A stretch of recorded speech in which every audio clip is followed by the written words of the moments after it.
Hello SSC 2026 ব্যাচের মানবিক বিভাগের শিক্ষার্থীবৃন্দ, তোমাদের সামনে বাংলাদেশের ইতিহাস ও বিশ্ব সভ্যতা পরীক্ষাটি সেই নিমিত্তে অধ্যায় 13 সত্তরের নির্বাচন এবং মুক্তিযুদ্ধ ওয়ান শট এমসিকিউ ক্লাসটি শুরু করছি।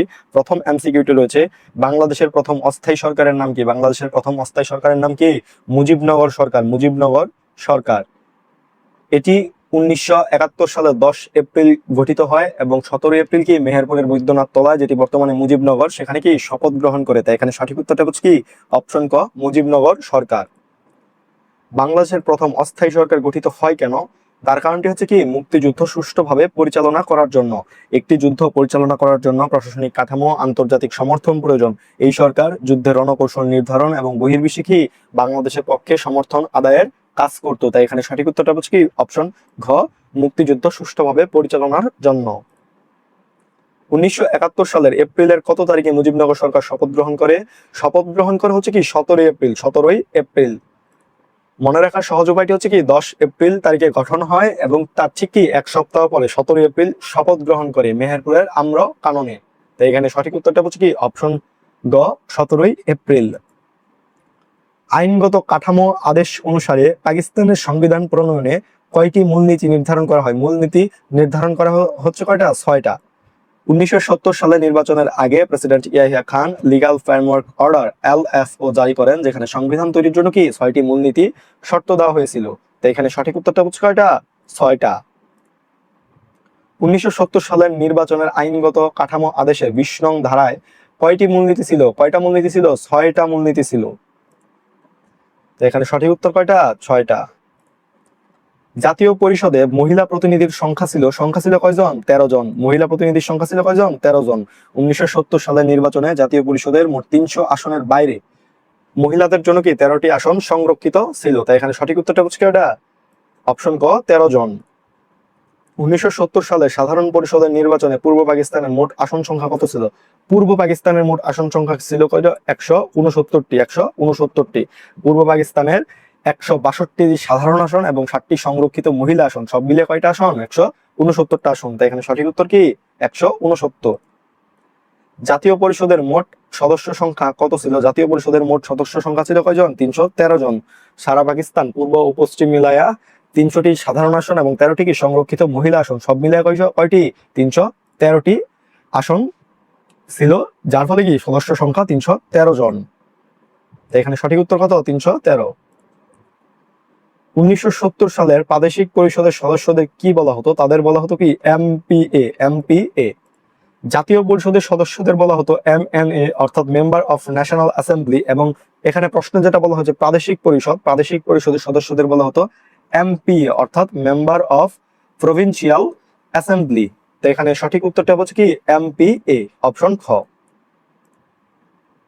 জাতীয় পতাকা প্রথম উত্তোলন করা হয় কত তারিখে? জাতীয় পতাকা প্রথম উত্তোলন করা হয় 2 মার্চ 1971। 2 মার্চ 1971 ঢাকা বিশ্ববিদ্যালয়ের কলা ভবনের সামনে এক ছাত্র সমাবেশে ডাকসুর পক্ষ থেকে অসম আব্দুর রব এই বাংলাদেশের মানচিত্র খচিত পতাকাটি কি উত্তোলন করেন সর্বপ্রথম। তাই এখানে সঠিক উত্তরটা হবে হচ্ছে কি 2 মার্চ 1971।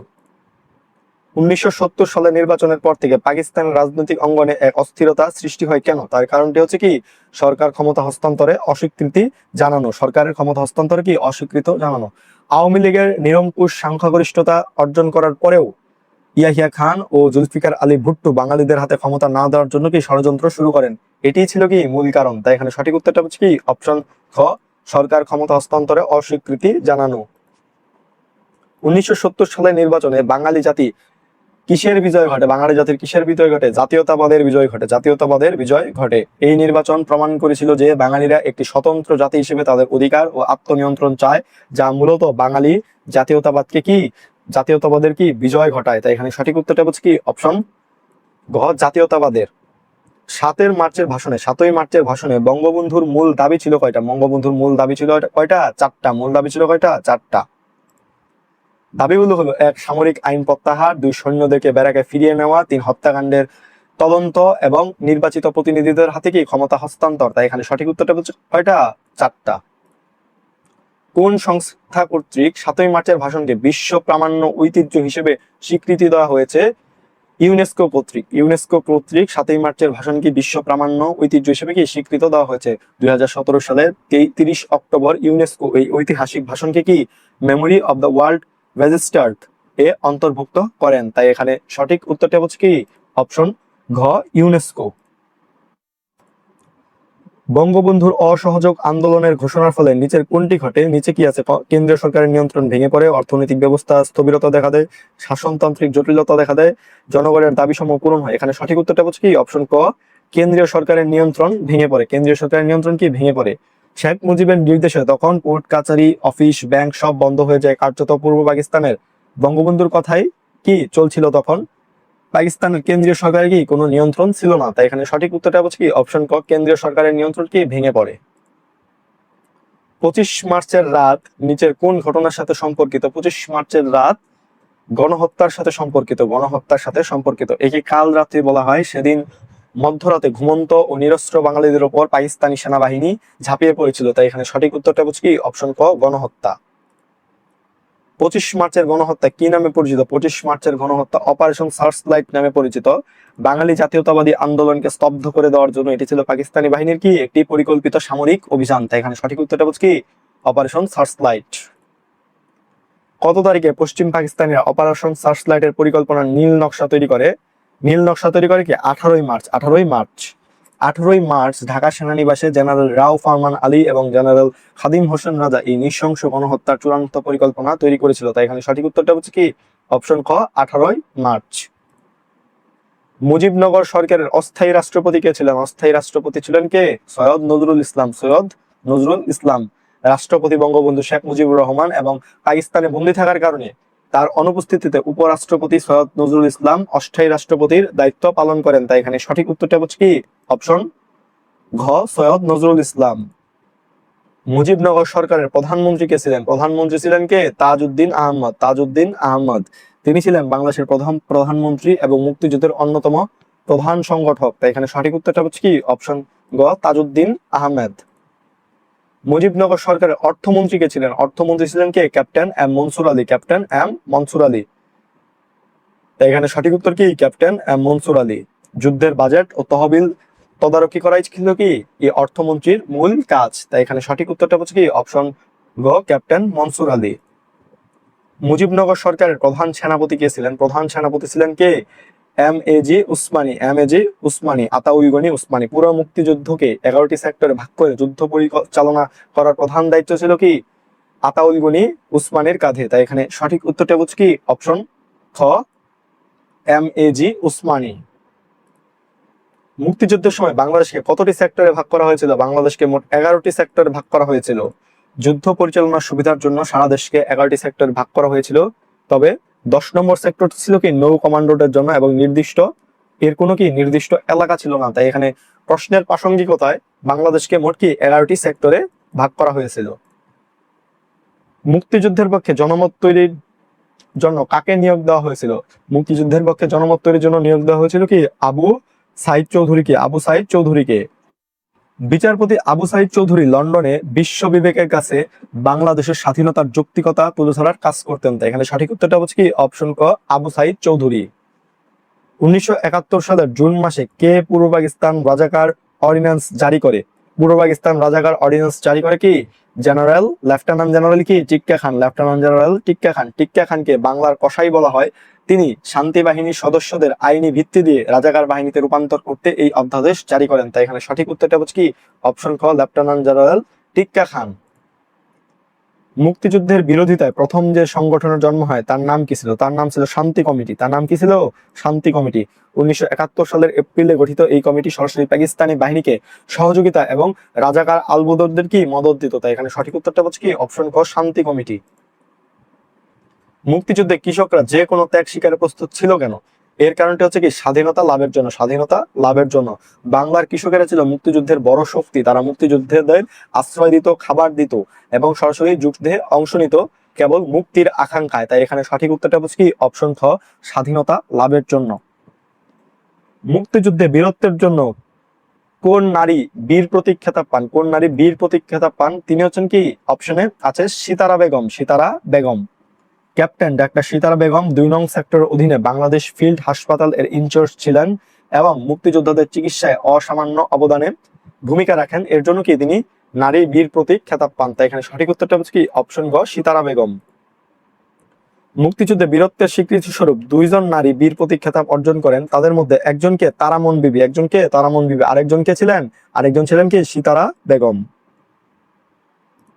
ডক্টর সিতারা বেগম এবং কিশোরী মুক্তিযোদ্ধা তারামন বিবি এই দুজনে কি বাংলাদেশের ইতিহাসে বীর প্রতীক প্রাপ্ত নারী মুক্তিযোদ্ধা। তাই এখানে সঠিক উত্তরটা হচ্ছে কি অপশন ক, সিতারা বেগম। মুক্তিযুদ্ধের সময় জনপ্রিয় অনুষ্ঠান চরমপত্র ও জল্লাদের দরবার কার ছিল? এই অনুষ্ঠান দুটি ছিল কার? M R Akter মুকুলের। স্বাধীন বাংলা বেতার কেন্দ্র থেকে প্রচারিত চরমপত্র অনুষ্ঠানে তিনি ব্যঙ্গাত্মক ভাষায় পাকিস্তানি বাহিনীর পরাজয়ের খবর প্রচার করে মুক্তিযোদ্ধাদের কি সাহস জোগাতেন। তাই এখানে সঠিক উত্তরটা হচ্ছে কি অপশন ক, এম আর আক্তার মুকুল। বাংলাদেশকে স্বাধীন রাষ্ট্র হিসেবে প্রথম স্বীকৃতি দানকারী দেশ হিসেবে কোনটি অধিক যুক্তিযুক্ত? বাংলাদেশকে প্রথম স্বীকৃতি দেয় স্বাধীন রাষ্ট্র হিসেবে, সেটা হচ্ছে কি ভুটান। 6 ডিসেম্বর 1971 সালে ভুটান প্রথম স্বীকৃতি দেয় বাংলাদেশকে একটি স্বাধীন রাষ্ট্র হিসেবে। এর কয়েক ঘন্টা পর ভারত দ্বিতীয় দেশ হিসেবে স্বীকৃতি প্রদান করে। তাই এখানে সঠিক উত্তরটা হচ্ছে কি প্রথম দেশ হিসেবে ভুটান। নিচের কোন দেশ মুক্তিযুদ্ধ বন্ধের বিপক্ষে জাতিসংঘে ভেটো দেয় কে? সোভিয়েত ইউনিয়ন মুক্তিযুদ্ধ বন্ধের বিপক্ষে। আমেরিকা যখন যুদ্ধ থামানোর জন্য জাতিসংঘের নিরাপত্তা পরিষদে প্রস্তাব দেয়, তখন বাংলাদেশের অকৃত্রিম বন্ধু দেশ সোভিয়েত ইউনিয়ন, বর্তমানে রাশিয়া, বারবার ভেটো দিয়ে তা নাকচ করে দেয়। তাই এখানে সঠিক উত্তরটা হচ্ছে কি অপশন ঘ, Soviet union. Concert for Bangladesh এর উদ্যোগ গ্রহণ করেন কে? এর উদ্যোগ গ্রহণ করেন হচ্ছে কে? পণ্ডিত রবিশঙ্কর। ভারতের প্রখ্যাত সেতার বাদক রবিশঙ্কর তার বন্ধু জর্জ হ্যারিসনকে সঙ্গে নিয়ে নিউ ইয়র্কে ম্যাডিসন স্কোয়ার গার্ডেনে এই কনসার্টের আয়োজন করেছিলেন। তাই এখানে সঠিক উত্তরটা হচ্ছে কি অপশন ঘ, পণ্ডিত রবিশঙ্কর। বাংলাদেশের জাতীয় পতাকার প্রথম ডিজাইন করেছেন কে? বাংলাদেশের জাতীয় পতাকা প্রথম ডিজাইন করেছেন কে? শিবনারায়ণ দাস।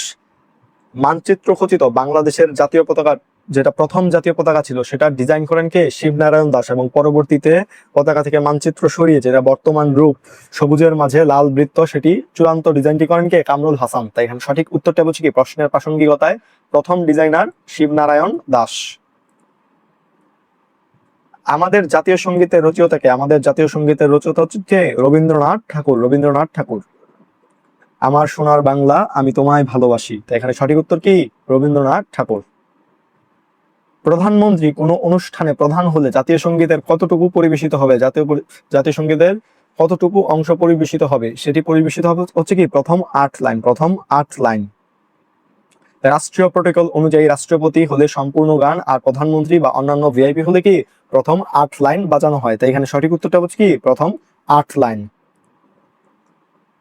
বাংলাদেশের জাতীয় সঙ্গীতের কত লাইন যন্ত্র সঙ্গীত হিসেবে পরিবেশন করা হয়? প্রথম 4 লাইন যন্ত্র সঙ্গীত হিসেবে পরিবেশন করা হয়। যে কোনো রাষ্ট্রীয় কুচকাওয়াজ অনুষ্ঠানে মিউজিক বা ইনস্ট্রুমেন্টাল হিসেবে প্রথম 4 লাইন বাজানো হয়। তাই এখানে সঠিক উত্তরটা হচ্ছে কি অপশন ক, 4 লাইন। জাতীয় স্মৃতিসৌধের স্থপতি কে ছিলেন? জাতীয় স্মৃতিসৌধের স্থপতি ছিলেন কে? মইনুল হোসেন। সাভারে অবস্থিত এই সড়কটির নকশা করেন সৈয়দ মইনুল হোসেন। এর 7টি ফলক আমাদের ইতিহাসের 7টি গুরুত্বপূর্ণ পর্যায়কে বোঝায়। তাই এখানে সঠিক উত্তরটা হচ্ছে কি অপশন ক, মইনুল হোসেন। স্মৃতিসৌধ তৈরি করার কারণ হচ্ছে কি বাঙালির গৌরব ও মর্যাদার প্রতীক। এটি মূলত আমাদের ভাষা আন্দোলন থেকে শুরু করে মুক্তিযুদ্ধ পর্যন্ত সকল বীর শহীদদের আত্মত্যাগের প্রতি শ্রদ্ধা জানানোর জন্য তৈরি করা হয়েছে। তাই এখানে সঠিক উত্তরটা হচ্ছে কি অপশন ক, বাঙালির গৌরব ও মর্যাদার প্রতীক। অপরাজেয় বাংলা নির্মাণের যথার্থ কারণ হচ্ছে কি ছাত্রদের গৌরবময় ত্যাগকে স্মরণীয় করা। ঢাকা বিশ্ববিদ্যালয় কলা ভবনের সামনে অবস্থিত এই ভাস্কর্যটি ছাত্র সমাজের আপসহীন লড়াইয়ের চিত্রকে তুলে ধরে। তাই এখানে সঠিক উত্তরটা হচ্ছে কি অপশন ক, ছাত্রদের গৌরবময় ত্যাগকে স্মরণীয় করা। অপরাজেয় বাংলাকে বাংলাদেশের ছাত্র সমাজের প্রেরণার উৎস বলা হয় কেন? এর কারণ হচ্ছে কি প্রতিটি আন্দোলনে ছাত্রদের ভূমিকার জন্য। 52 থেকে 71 প্রত্যেকটি আন্দোলনে গণ অভ্যুত্থানে ছাত্ররাই কি সবার আগে বুক চিতিয়ে লড়াই করেছে। এজন্য কি এটি ছাত্রদের কি লড়াইয়ের প্রতিচ্ছবি। তাই এখানে সঠিক উত্তরটা হচ্ছে কি অপশন ক, প্রতিটি আন্দোলন ছাত্রদের ভূমিকার জন্য। মুজিবনগর স্মৃতিসৌধের স্থপতির নাম কি? মুজিবনগর স্মৃতিসৌধের স্থপতির নাম হচ্ছে কি? তানভীর করিম। তানভীর করিম। বুদ্ধিজীবী স্মৃতিসৌধের স্থপতি কে? বুদ্ধিজীবী স্মৃতিসৌধের স্থপতি হচ্ছে কি? মোস্তফা আলী কুদ্দুস। মোস্তফা আলী কুদ্দুস। মিরপুরে অবস্থিত এই সৌধটি আমাদের মেধাবী সন্তানদের হত্যার শোক ও তাদের মহান স্মৃতির প্রতি উৎসর্গকৃত। তাই এখানে সঠিক উত্তরটা হচ্ছে কি? অপশন ঘ, মোস্তফা আলী কুদ্দুস। 1971 সালে পাকিস্তানি হানাদার বাহিনী জাতিকে মেধাশূন্য করতে কতই তারিখে বুদ্ধিজীবী হত্যা চালায়? 14 ডিসেম্বর। 1971 সালের 14 ডিসেম্বর বুদ্ধিজীবী হত্যা চালায়। কবে শিখা চিরন্তন স্থাপিত হয়? শিখা চিরন্তন স্থাপিত হয় কি? 26 মার্চ 1997। 26 মার্চ 1997। ঢাকার সোহরাওয়ার্দী উদ্যানে স্বাধীনতার রজত জয়ন্তী অর্থাৎ 25 বছর উপলক্ষে এটি স্থাপন করা হয়, যেখানে নেলসন ম্যান্ডেলা উপস্থিত ছিলেন। তাই এখানে সঠিক উত্তরটা হচ্ছে কি? অপশন খ, 26 মার্চ 1997। রায়ের বাজার বধ্যভূমির সন্ধান পাওয়া যায় কত সালে? 1971 সালেই সন্ধান পাওয়া যায়। 16 ডিসেম্বর দেশ স্বাধীনের ঠিক পরেই 18 ডিসেম্বর রায়ের বাজার ও আশেপাশের এলাকায় অসংখ্য বুদ্ধিজীবীর ক্ষত বিক্ষত মৃতদেহ আবিষ্কৃত হয়। তাই এখানে সঠিক উত্তরটা হচ্ছে কি? অপশন খ, 1971 সালে। দুই ছিল বাংলাদেশের ইতিহাস ও বিশ্ব সভ্যতা অধ্যায় 13 70 নির্বাচন ও মুক্তিযুদ্ধ ওয়ান শট এমসিকিউ ক্লাস কি? এই তোমাদের বাংলাদেশের ইতিহাস ও বিশ্ব সভ্যতার যে টপিকগুলো ছিল, যতগুলো অধ্যায় ছিল, সবগুলোর ক্লাসই আপলোড করা হলো। তোমরা ক্লাসগুলো করতে থাকো। আশা করি এখান থেকেই তোমরা সর্বোচ্চ কমন পাবে। তোমাদের সকলের জন্য শুভকামনা রইল। ধন্যবাদ সবাইকে।